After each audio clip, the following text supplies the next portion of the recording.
Hello students, in control and coordination, let's come to human nervous system, which we have divided in three parts. Basically there are two parts in new books, but we can say nervous system is of three parts. Central nervous system, that is CNS, peripheral nervous system PNS, and autonomous या autonomic nervous system that is ANS. अभी जो latest books हैं उसमें autonomic nervous system को peripheral nervous system का ही part बताया है कि पेरिफेरल नर्वस सिस्टम में हमने जैसे जब नर्वस सिस्टम का डिवाइड किया था तो हमने CNS में दो पार्ट रखे थे, ब्रेन एंड स्पाइनल कॉर्ड.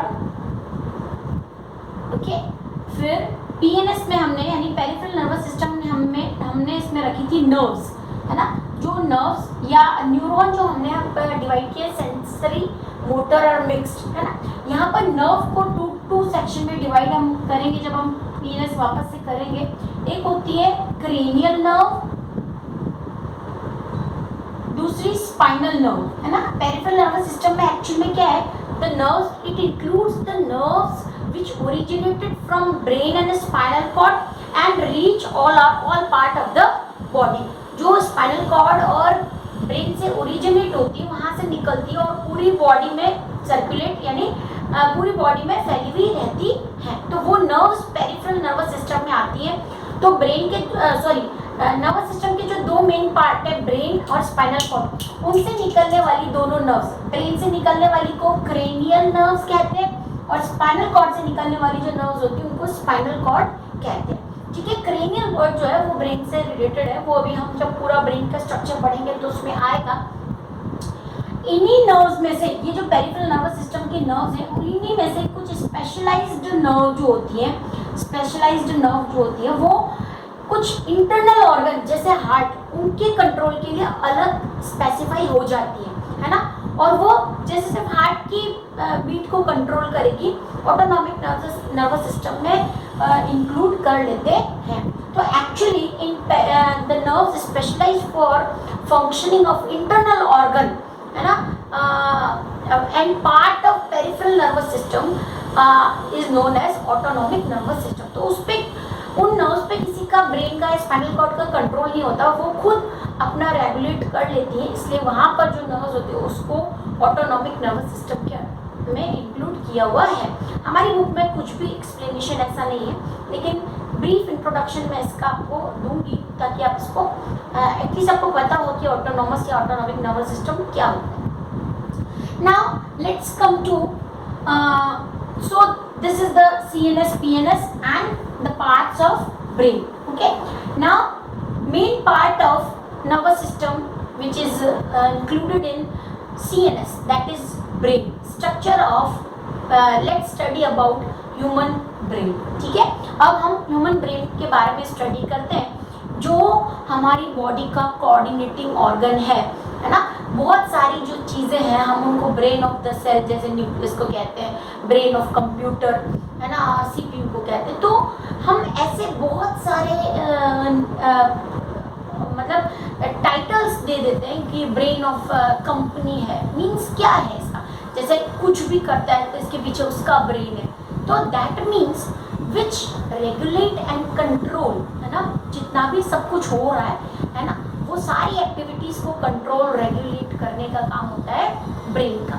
ठीक है, जैसे मैंने आपको एग्जांपल दिया था कि आई जो है वो विजन का काम करेगा, ईयर जो है वो सुनने का काम करेगा, बट आइडेंटिफिकेशन, सुनने के बाद वो किस चीज़ की वॉइस है या वो जो हमको दिखाई दे रहा है वो क्या है, ऐसा जो नॉलेज है वो ब्रेन में कलेक्ट रहता है और ब्रेन उसका इन्फॉर्मेशन हमको देता है. सिंपल सा एग्जांपल है, अगर क्लास में मैं किसी भी स्टूडेंट को बुक खोलने के लिए कहती हूँ या बुक में से रीड करने के लिए कहती हूँ, तो दोनों तरफ की आप प्रोग्रामिंग देखिए. दोनों तरफ में जैसे मैं इंस्ट्रक्ट कर रही हूँ, बोल रही हूँ, है ना, तो टंग तो सिर्फ वाइब्रेशन का काम करती है. जो वर्ड फॉर्मेशन है या जो इंस्ट्रक्शन जा रहा है यानी स्पीच, वो जो मेरी स्पीच है वो भी कहाँ से आ रही है, ब्रेन से आ रही है. फिर उसके बाद जब स्टूडेंट सुनेंगे, है ना, सुनने के बाद ब्रेन उसको आइडेंटिफाई करेगा, उसका कलेक्शन करेगा मेमोरी का, और वहाँ पर हमको बुक खोलने के लिए जब बोलेंगे तो ब्रेन जो है मसल्स के साथ कोऑर्डिनेट करके मसल को ये इंस्ट्रक्ट करेगा कि अब आपको वॉलेंटरी मसल्स हैं, आपको अपने हाथ से बुक खोलनी है। तो हाथ और पैर की जो मसल्स है वॉलेंटरी मसल उनको कंट्रोल करेगा, ठीक है। तो ये सारा जो कोऑर्डिनेशन होता है ये ब्रेन में होता है। अब ब्रेन में जो आप खुद सोचो पूरी कॉम्प्लेक्स बॉडी और ऑर्गन सिस्टम है, ऑब्वियसली कोई ब्रेन का एक पार्ट नहीं करेगा, ब्रेन के डिफरेंट पार्ट्स हैं जो ये सब जो फंक्शन है वो डिवाइड करके उसमें होते हैं। तो ब्रेन को हम बेसिकली ह्यूमन ब्रेन को हम 3 पार्ट्स में डिवाइड कर देते हैं, fore brain, midbrain and hind brain, ठीक है। तो बेसिकली हम ये ब्रेन का मैंने ऐसे ही रफ डायग्राम बनाया। कभी भी ब्रेन का स्ट्रक्चर एग्जाम में नहीं पूछेंगे, क्लासिफिकेशन पूछ सकते हैं, पार्ट का कोई नेम पूछ सकते हैं, कोई फंक्शन कौन से पार्ट से रिलेटेड है सिर्फ इतना पूछते हैं। बोर्ड में कभी भी एक्सप्लेन ह्यूमन ब्रेन ऐसा क्वेश्चन नहीं आता है। तो अगर हम ब्रेन को साइड से देखें, जैसे यहाँ से मैं अगर देखती हूँ तो ब्रेन का मुझे ये जो इस टाइप का पोर्शन दिख रहा है ओवेल, ये है फोर ब्रेन, ठीक है। फिर ये वाला जो पोर्शन है यहाँ पर मैंने कनेक्टिंग बनाया है दोनों के बीच में, ये जो बीच वाला जो पोर्शन है दैट इज मिड ब्रेन और ये हाइंड ब्रेन, ठीक है। तो 3 मेजर पोर्शन हो गए ब्रेन के, fore brain, midbrain and hind brain. एक हेल्दी ह्यूमन एडल्ट का जो वेट होता है, ब्रेन का वेट जो होता है वो अप्रॉक्सीमेटली 1 to 1.3 kg तक होता है ना। तो बॉडी का जो पूरा टोटल वेट है उसका 1.3 kg वेट ब्रेन का होता है, ठीक है। ब्रेन जो है वो बॉडी के टॉप मोस्ट पोर्शन में प्रेजेंट होता है, और ऑब्वियसली हमने देखे हैं कि बॉडी के जितने भी सोफिस्टिकेटेड ऑर्गन हैं उनके लिए इतना प्रोटेक्टिव सिस्टम बॉडी ने ऑर्गेनाइज किया है बोन्स की फॉर्म में, जो हमारे इंटरनल ऑर्गन को सेफ रखता है। जैसे हार्ट और लंग्स की बात करें तो थोरेसिक कैविटी है, पूरा के पूरा पिंजरा है रिब्स का, जिनके अंदर दोनों ऑर्गन हार्ट और लंग्स जैसे इतने सोफिस्टिकेटेड ऑर्गन इतने सेफ रहते हैं। वैसे ही ब्रेन को सेफ रखना कितना इम्पोर्टेंट है ना।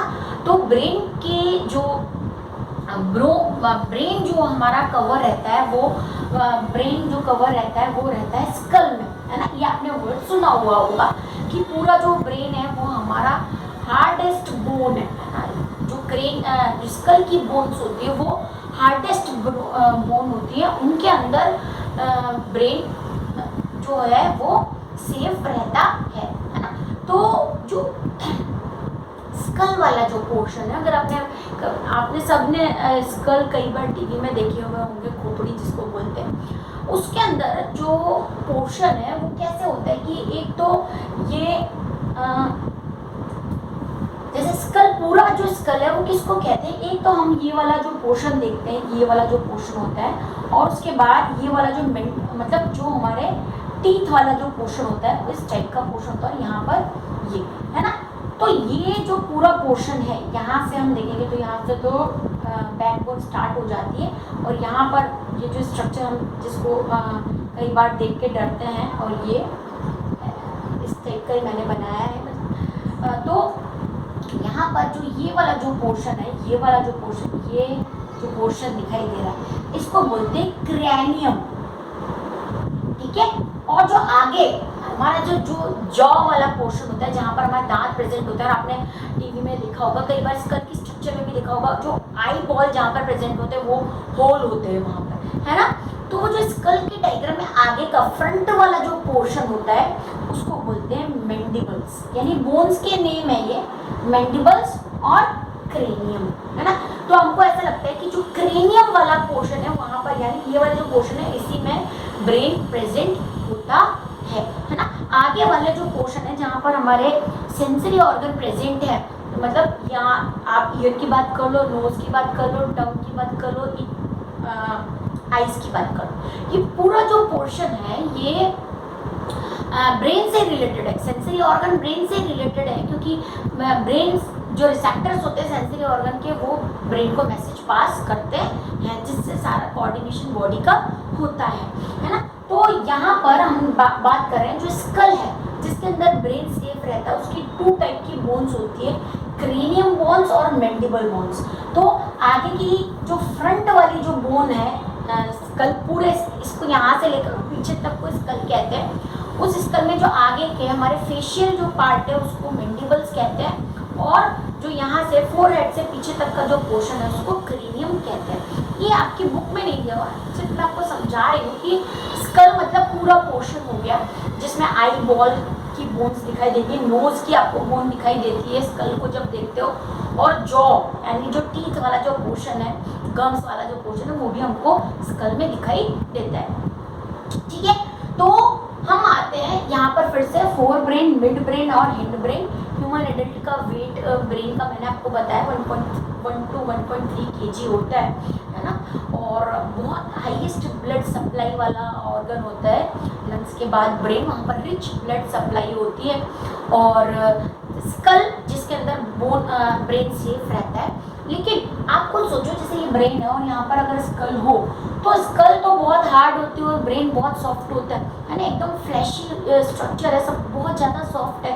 तो ये बोन से किसी भी तरह से डैमेज हो सकता है ना, क्योंकि जहाँ तक बॉडी अगर प्रोटेक्ट करती है तो ब्रेन को कुछ नहीं होने देती है ना। इतना हार्ड है ये वाला पोर्शन, हेड वाला जो हमारा रीजन इतना हार्ड है कि ब्रेन को डैमेज करने से बचाता है।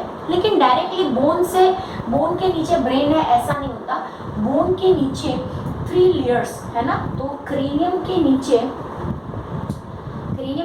3 लेयर्स भी मिलती हैं स्किन की, जिनको मेनिंजेस कहते हैं, मेनिंजेस है ना।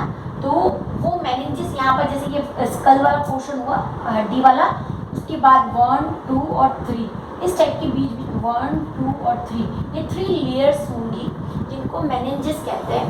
अब लेयर्स मतलब स्किन, एक टाइप की स्किन है, लेकिन उसको स्किन नहीं कह सकते हम, ब्रेन के लिए हमने उसको एक अलग वर्ड दिया है मेनिंजेस, ठीक है। और इन मेनिंजेस के बीच में यहाँ पर शॉक एब्जॉर्बर यानी और ज़्यादा अच्छे से प्रोटेक्ट करने के लिए एक फ्लूइड भी भरा हुआ होता है। इस फ्लूइड को सेरिब्रो स्पाइनल फ्लूइड कहते हैं। और ये क्या काम करेगा? शॉक एब्जॉर्बर का काम करेगा। शॉक एब्जॉर्बर मतलब किसी भी तरह का पुश जो होगा वो, या प्रेशर जो होगा वो, सबसे पहले तो स्कल तक ही सब लिमिट हो जाएगा, ब्रेन तक आएगा ही नहीं। उसके बाद मेनिंजेस है प्रोटेक्शन के लिए, मेनिंजेस के बीच बीच में स्लिपरी और स्मूथ करने के लिए फ्लूइड भरा हुआ है जो शॉक एब्जॉर्बर का काम करता है।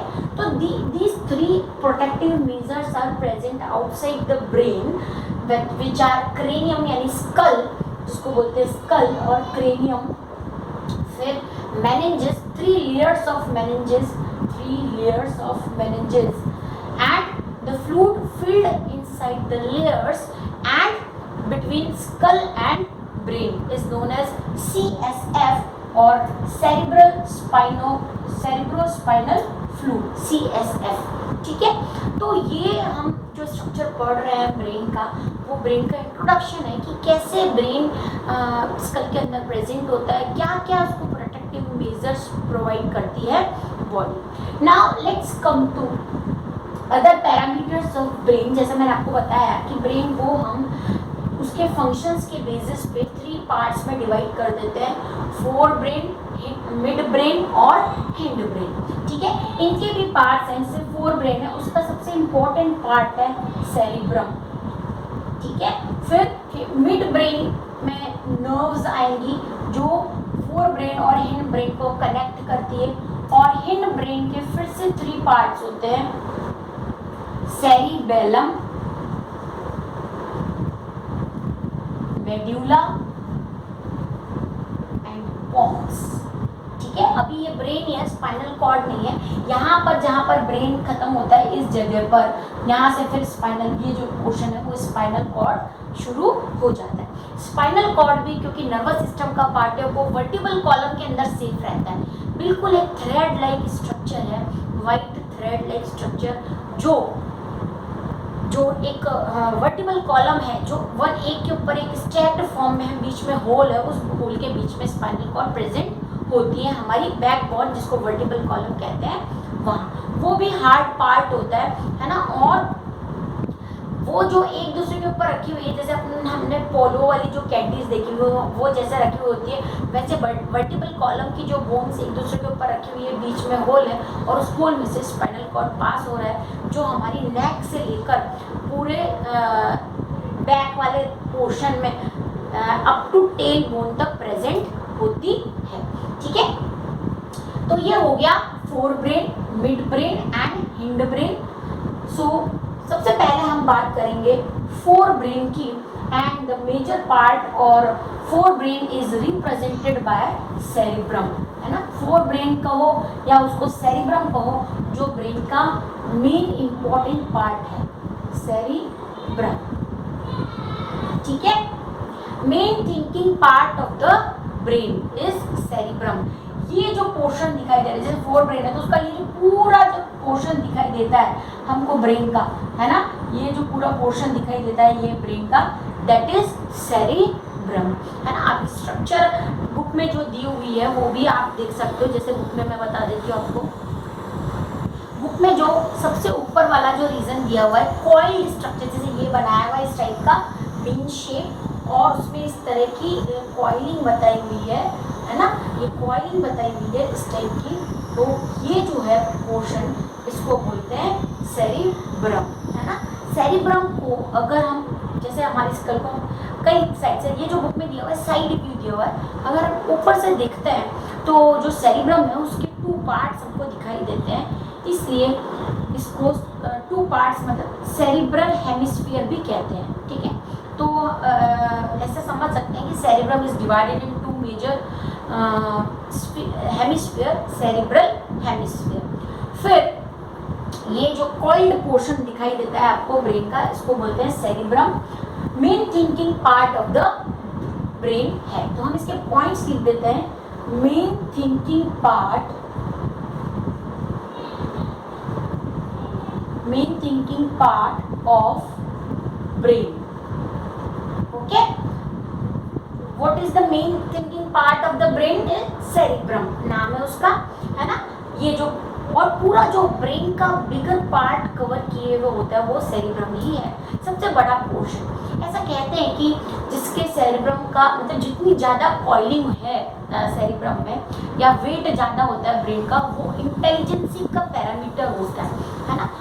तो ऐसा आइंस्टीन का जो ब्रेन जो है वो प्रिजर्व करके रखा, उसमें देखते हैं तो बहुत कॉइलिंग दिखाई हुई थी और वेट जो था ब्रेन का वो बहुत ज़्यादा है, तो that is the parameter of intelligence. तो सेंटर ऑफ इंटेलिजेंस भी ये फोर ब्रेन है, सेंटर ऑफ इंटेलिजेंस। ठीक है, centre of intelligence, main thinking part of the brain, centre of intelligence. फिर उसके बाद control and control all mental abilities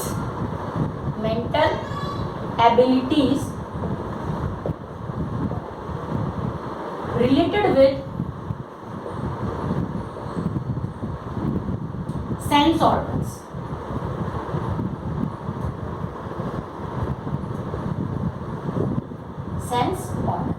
like hearing,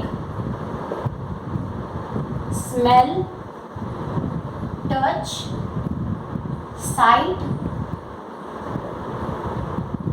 ठीक है, एंड टेस्ट भी आ सकता है इसमें। सो जितनी भी मेंटल एबिलिटीज हैं जो हम सोच के कर सकते हैं वो सब सेरिब्रम से रिलेटेड होती है, क्योंकि सेरिब्रम ही उन रिसेप्टर से कनेक्ट होता है। सेरिब्रम तक वो नर्व्स आती हैं जो सेंसरी ऑर्गन के रिसेप्टर से ब्रेन तक मैसेज पहुंचाती है। तो सारे सेंसरी ऑर्गन और रिसेप्टर से क्योंकि सेरिब्रम कनेक्ट होता है, इसलिए ये सारी एक्टिविटीज सेरिब्रम के कंट्रोल में होती है। और सेरिब्रम के अलग अलग पोर्शन जिनको लोब्स कहते हैं, LOBES, डिफरेंट लोब्स होते हैं, वो ये सारी एक्टिविटीज कंट्रोल करते हैं। हमारे सिलेबस में नहीं है लेकिन फिर भी मैं आपको बताती हूँ। जैसे ओल्फैक्टरी लोब है तो वो स्मेल से रिलेटेड तो आगे की साइड प्रेजेंट होगा सेरिब्रम में, फ्रंट पोर्शन पे। फिर फ्रंटल लोब है, फ्रंटल लोब आंखों से रिलेटेड होगा, इस साइड प्रेजेंट होंगे, है ना। तो सेरिब्रम के जो डिफरेंट लोब्स बने हुए हैं वो ये अलग अलग फंक्शन को कंट्रोल करते हैं, है ना। वो सेंसरी ऑर्गन के आसपास ही होंगे। जैसे यहाँ पर टेम्पोरल लोब होगा, टेम्पोरल मतलब रिलेटेड विद ईयर, तो यहाँ पर जो टेम्पोरल लोब है वो हियरिंग के फंक्शन को कंट्रोल करेगा। तो ये भी हो गया कि it control and manage all mental abilities which are related with sense organ. फिर इसका नेक्स्ट पॉइंट है, इट कंट्रोल्स फीलिंग्स लाइक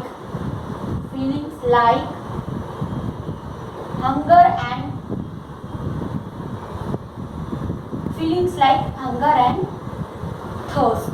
ठीक है, अब खाना खा रहे हैं, है ना। हमको पता कैसे चलेगा कि अब हमारा जो भूख है वो खत्म हो गई है या हमारा जो पेट है वो भर गया है। स्टमक को तो बोलना आता ही नहीं, स्टमक को तो नर्व सप्लाई सिर्फ पेन से रिलेटेड है। स्टमक नहीं कह सकता कि मुझे ना अब नहीं खाना है या अब अंदर डालना बंद करो, है ना। तो ये जो सेंस है फीलिंग ऑफ हंगर और थर्स्ट का, ये भी ब्रेन से रिलेटेड होता है।